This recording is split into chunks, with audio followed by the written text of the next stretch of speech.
ओम शांति। 16 अप्रैल 2023 के अव्यक्त महावाक्य।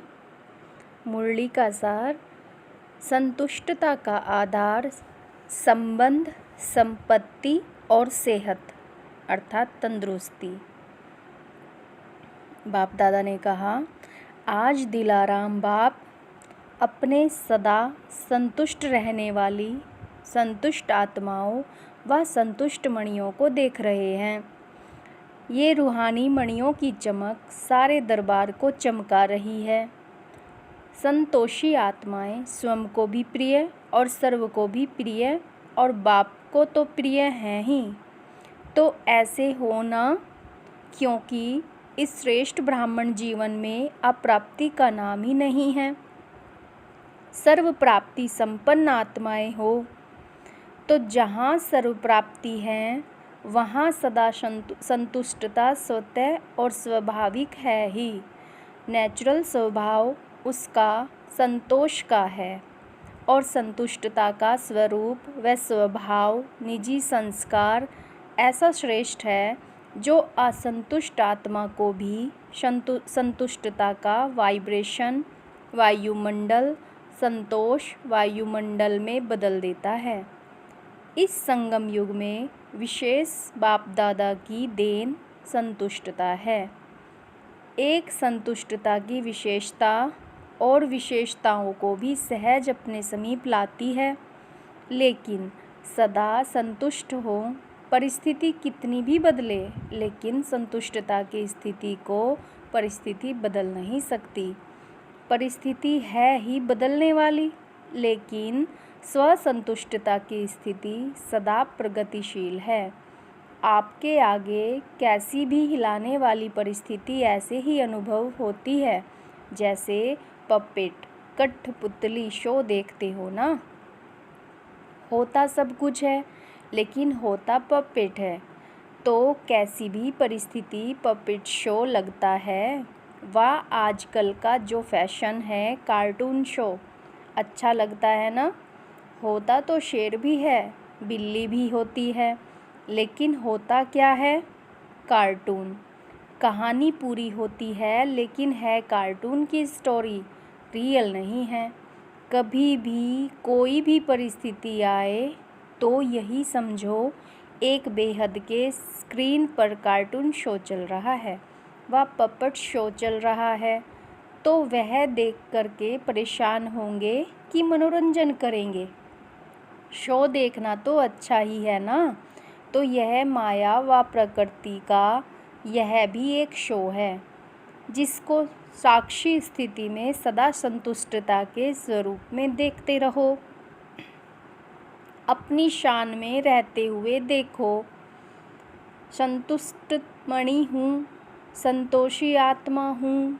ये है संगम का श्रेष्ठ शान। तो शान में स्थित होना आता है ना, कि परेशान होना अच्छा लगता है। सदा संतुष्टता की विशेषता को इमर्ज रूप में स्मृति में रखो। प्राप्तियों में विशेष संबंध और संपत्ति आवश्यक है। संबंध में भी अगर एक भी संबंध अप्राप्त है तो संपूर्ण संतुष्टता नहीं होगी। तो संबंध में भी सर्व चाहिए और अविनाशी चाहिए। अगर कोई भी संबंध विनाशी है तो प्राप्ति और तो अप्राप्ति और असंतुष्टता स्वतः हो जाती है। लेकिन एक ही वर्तमान संगम युग है जिसमें सर्व अविनाशी संबंध एक बाप से अनुभव कर सकते हो। सतयुग में भी संबंध बहुत थोड़े हैं, सर्व नहीं हैं, लेकिन इस समय जिस संबंध की आकर्षण हो, अनुभूति करना चाहे, वो संबंध परमात्मा द्वारा अनुभव कर सकते हो। हर एक के जीवन में संबंध की भी अलग अलग पसंदी होती है। किसको बाप का संबंध इतना अच्छा नहीं लगेगा, फ्रेंड ज़्यादा अच्छा लगेगा। लेकिन एक समय पर और एक से सर्व संबंध प्राप्त हैं। सर्व प्राप्ति है कि कुछ रहा हुआ है। पीछे बैठे हुए क्या समझते हैं? आज नए नए को आगे बैठने का चांस दिया है। अच्छा, जो इस कल्प में इस बार पहली बार आए हैं वो हाथ उठाओ। भले पधारे। बाप दादा भी पदम गुणा स्नेह संपन्न वेलकम कर रहे हैं। नए होते भी कल्प कल्प के अधिकारी हैं। ये तो समझते हो ना। बाप दादा सदा कहते हैं, बड़े तो बड़े हैं लेकिन छोटे समान बाप हैं। इसलिए सदा अपने रूहानी बेहद के संपूर्ण अधिकार के निश्चय और नशे में रहो। बेहद का नशा है, हद का नहीं रखना। देखो कितने श्रेष्ठ अधिकारी हो जो स्वयं बाप ऑलमाइटी अथॉरिटी के ऊपर अधिकार रख दिया। परमात्म अधिकार इससे बड़ा अधिकार और है ही क्या। जब बीज को अपना बना लिया तो वृक्ष तो समाया हुआ है ही। सर्व संबंधों का भी अविनाशी अधिकार ले लिया। और संपत्ति में भी अगर सिर्फ स्थूल संपत्ति है तो भी सदा संतुष्ट नहीं रह सकते।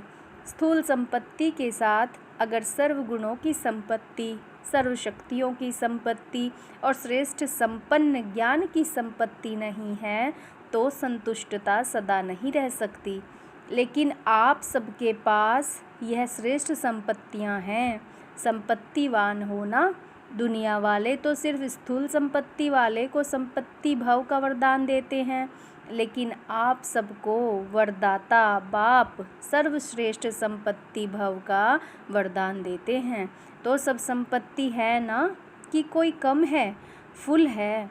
पीछे वालों के ऊपर सबसे ज़्यादा ध्यान है।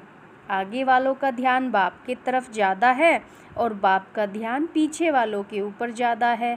जितना ही दूर हैं उतना ही नैनों में समाये हुए हैं। साकार वतन में तो साकार की बातें होती हैं। देखो परमधाम में आप सभी आत्माएं कितनी समीप होंगी, सभी साथ होंगे ना। और सूक्ष्म वतन में भी इतना बेहद है जो जितना समीप आना चाहे आ सकते हैं। लेकिन बच्चों का स्नेह निराकार और आकार को भी साकार बनाना चाहता है। तो बाप क्या कहते हैं? जी हजूर, जी हाजिर। बच्चे तो बाप के भी हजूर हैं, मालिक है ना। मालिक को हजूर कहा जाता है और बालक को भी मालिक कहा जाता है। तो सभी कौन हो? संतुष्ट मणियाँ। संबंध में भी संतुष्ट और संपत्ति में भी संतुष्ट। संबंध, संपत्ति और तीसरी होती है सेहत, तंदुरुस्ती। आप सभी तंदुरुस्त हो ना कि बीमार हो। आत्मा तो तंदुरुस्त है ना, शरीर की कोई बात ही नहीं। आत्मा सदा शक्तिशाली है।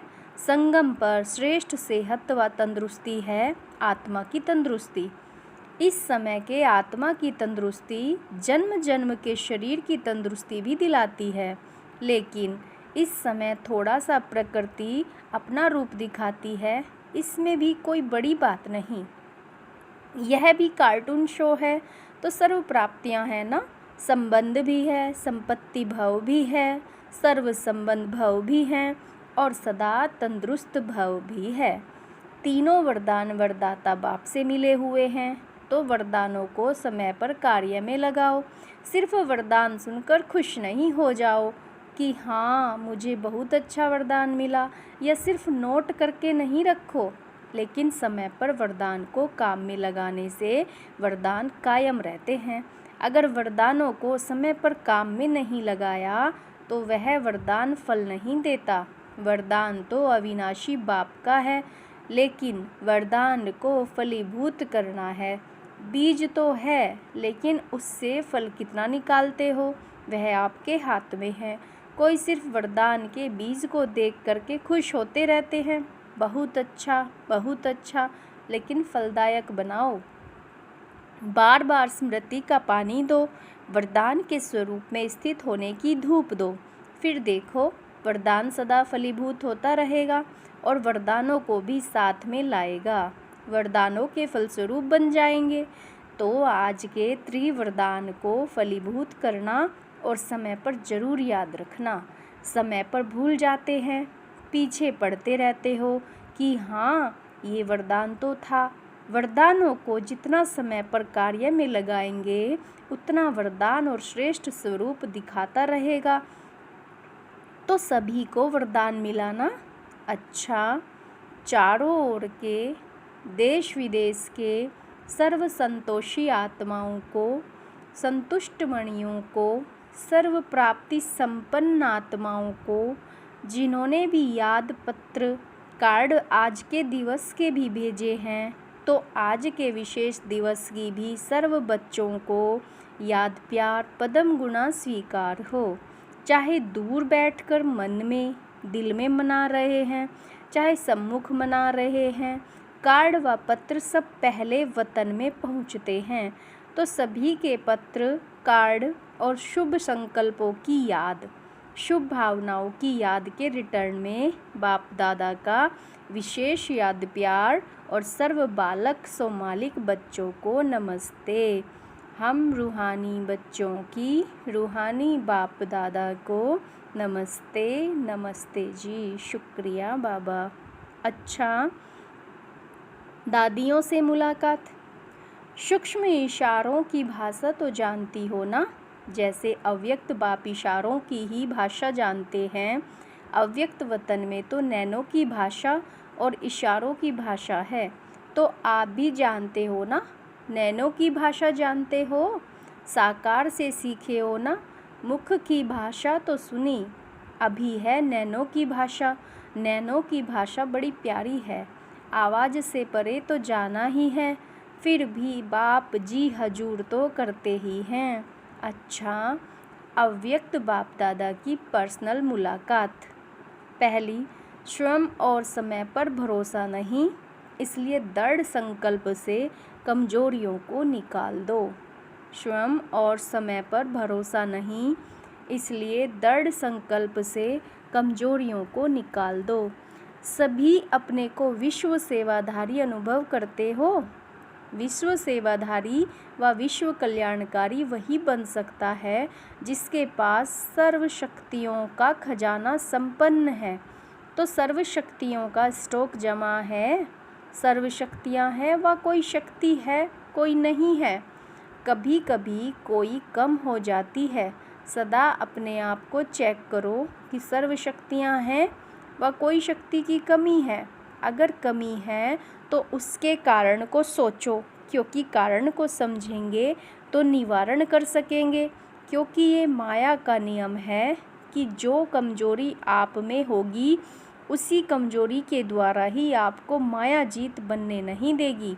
तो वर्तमान समय भी समय प्रति समय माया उसी कमजोरी का लाभ लेगी, और आगे चलकर जब अंत समय आएगा तो भी वो कमजोरी धोखा दे देगी। तो ऐसे नहीं सोचना कि थोड़ी सी कमजोरी है, एक ही कमजोरी है, बाकी तो बहुत अच्छा हूँ, अच्छी हूँ। एक कमजोरी भी धोखा दे देगी, इसलिए कोई भी कमजोरी अपने अंदर रहने नहीं दो।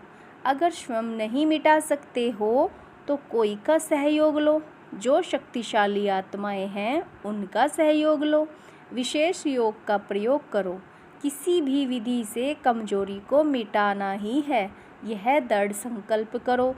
यह भी नहीं सोचो कि आगे चलकर हो जाएगा, नहीं, अभी से निकाल दो, क्योंकि स्वयं पर और समय पर कोई भरोसा नहीं है। ऐसे नहीं सोचो कि आगे चलकर ये करेंगे हो जाएगा, नहीं। आपका स्लोगन है अब नहीं तो कब नहीं। तो जो करना है वो अभी करना है, क्योंकि बाप संपन्न है और आपका बाप से प्यार है, तो बाप जैसा बनना ही प्यार का प्रैक्टिकल स्वरूप है। जितना बाप से बहुत बहुत प्यार है, इतना ही पुरुषार्थ से भी बहुत बहुत प्यार है। जितना बाप से प्यार के लिए फलक से कहते हो कि 100% से भी ज़्यादा प्यार है, ऐसे पुरुषार्थ के लिए भी कहो। सोचेंगे करेंगे नहीं, सब कमजोरियाँ ख़त्म, गे नहीं। शिवरात्रि मनाने आए हो तो कुछ तो बलि चढ़ेंगे ना। बाप दादा भी सभी बच्चों को संपन्न देखना चाहते हैं। बाप का प्यार है, इसलिए बच्चों की कमी अच्छी नहीं लगती। तो क्या याद रखेंगे कि सदा संपन्न संपूर्ण रहना ही है, कि थोड़ी थोड़ी कंप्लेन करते रहेंगे। कंप्लीट कंप्लेन ख़त्म। बाबा कहते कंप्लीट बनना है, कंप्लेन ख़त्म, संपन्न बनना ही मनाना है। दूसरा, वेस्ट को बेस्ट बनाना अर्थात होलीहंस बनना। सभी अपने को सदा होलीहंस अनुभव करते हो।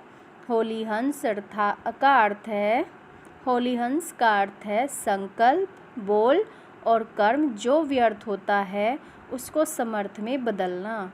क्योंकि व्यर्थ जैसे पत्थर होता है, पत्थर की वैल्यू नहीं, रत्न की वैल्यू होती है।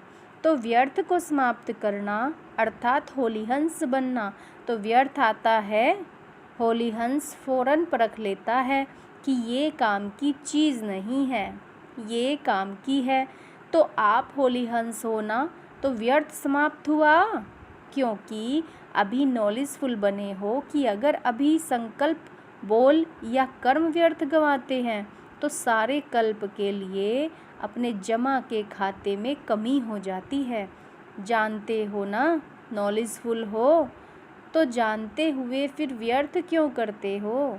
चाहते नहीं हैं लेकिन हो जाता है, ऐसे कहेंगे। जो समझते हैं अभी भी हो सकता है वो हाथ उठाओ। आप हो कौन? राजयोगी। राजयोगी का अर्थ क्या है? राजा हो ना तो मन को कंट्रोल नहीं कर सकते। किंग में तो रूलिंग पावर होती है ना, तो आप में रूलिंग पावर नहीं है। अमृत वेले और फिर सारे दिन में बीच बीच में अपना ऑक्यूपेशन याद करो। मैं कौन हूँ? क्योंकि काम करते करते यह स्मृति मर्ज हो जाती है कि मैं राजयोगी हूँ। इसलिए इमर्ज करो, ये नियम बनाओ। ऐसे नहीं समझो कि हम तो हैं ही राजयोगी, लेकिन राजयोगी की सीट पर सेट होकर रहो। नहीं तो चलते चलते कर्म में बिजी होने के कारण योग भूल जाता है, सिर्फ कर्म ही रह जाता है। लेकिन आप कर्मयोगी कंबाइंड हो। योगी सदा ही रूलिंग पावर, कंट्रोलिंग पावर में रहें। फिर राजयोगी डबल पावर वाले कभी भी व्यर्थ सोच नहीं सकते। तो अभी कभी नहीं कहना, सोचना भी नहीं कि राजयोगी वेस्ट कर सकते हैं।